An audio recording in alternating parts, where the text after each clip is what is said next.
Hello, selamat datang ke YouTube channel Cikgu Chan. Jangan lupa subscribe dan tekan loceng sebagai set reminder. Untuk hari ini, kita akan belajar 12.4 tindakan terkawal dan tindakan luar kawal. Sebelum memulakan pengajaran untuk hari ini, kita perlu memahami objektif pembelajaran untuk 12.4. Setelah kamu mempelajari 12.4, kamu sepatutnya boleh membandingkan dan membezakan antara tindakan terkawal dengan tindakan luar kawal. Selain itu, kamu sepatutnya boleh memeliharkan atau menerangkan tindakan refleks yang melibatkan 2 neuron dan 3 neuron. Selain itu, kamu seharusnya boleh melukis akar refleks. Akar refleks bermaksud laluan saraf yang terlibat dalam tindakan refleks.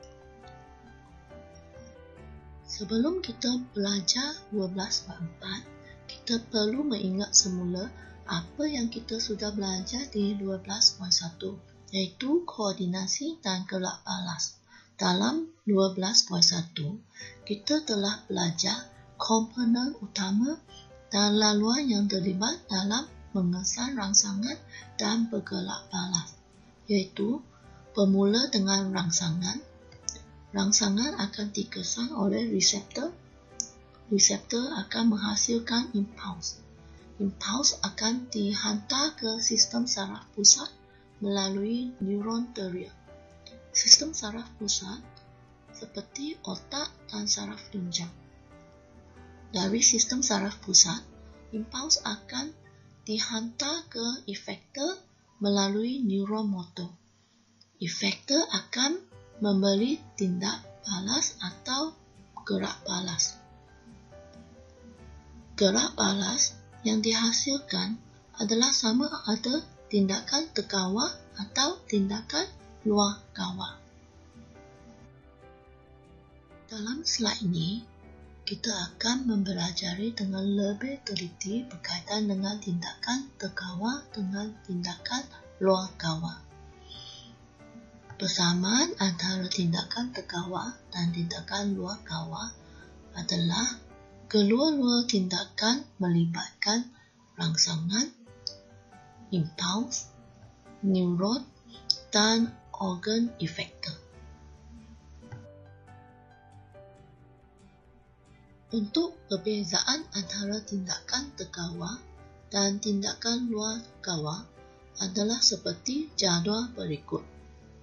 Tindakan terkawal adalah tindakan yang kita sedari dan dilakukan mengikut kehendak kita. Manakala tindakan luar kawal adalah tindakan yang berlaku secara automatik dan berlaku tanpa kita sedari.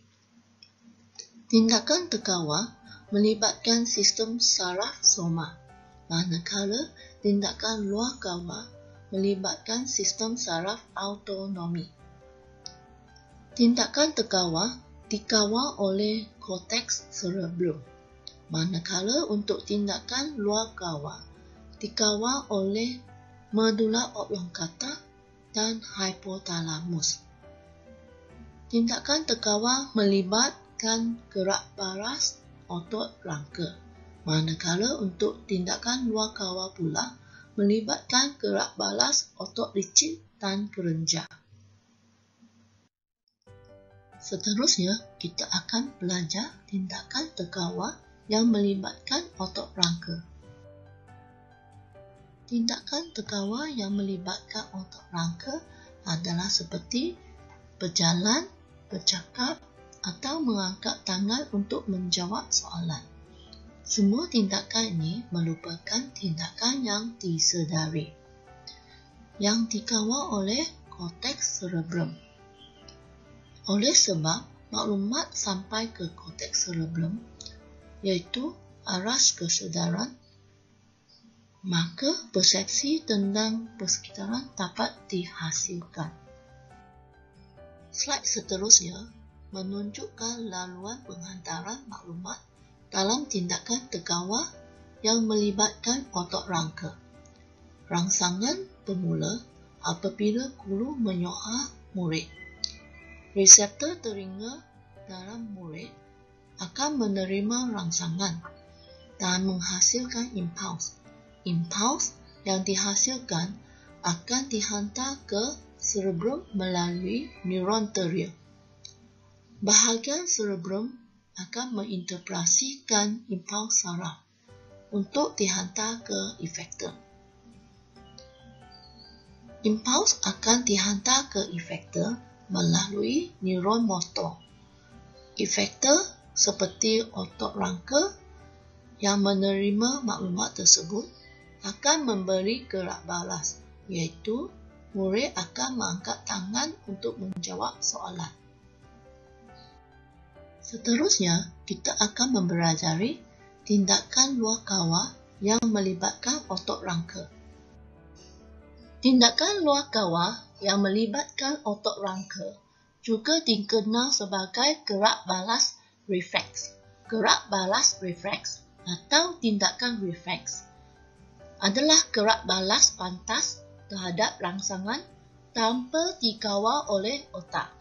Contohnya, jika jari anda tercucuk pin tajam, anda akan mengalihkan jari dengan serta-merta tanpa berfikir panjang.